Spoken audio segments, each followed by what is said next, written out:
The crank handle allows you to raise and lower your planer's carriage. The most common issue with the crank handle is accidental breakage, often caused by something falling on it or from the planer tipping over. Replacing the crank handle is a repair that you can do yourself, and I'm going to show you how. Hi, I'm Mark Socha. Do-it-yourself repairs like these are easier than you might think. From lawn machines to cordless drills, kitchen mixers, Outdoor grills. our how-to videos walk you through each repair from start to finish. So doing it yourself means never having to do it alone. Let's get started.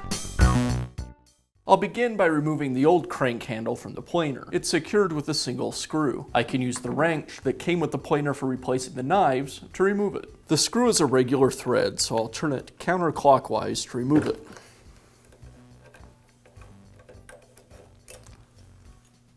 With the screw removed, now I can just pull the crank handle away from the planer. Now I'll install the new handle. I'll align the flat inside the hole with the flat that's milled on the shaft. And then I just secure it with the screw.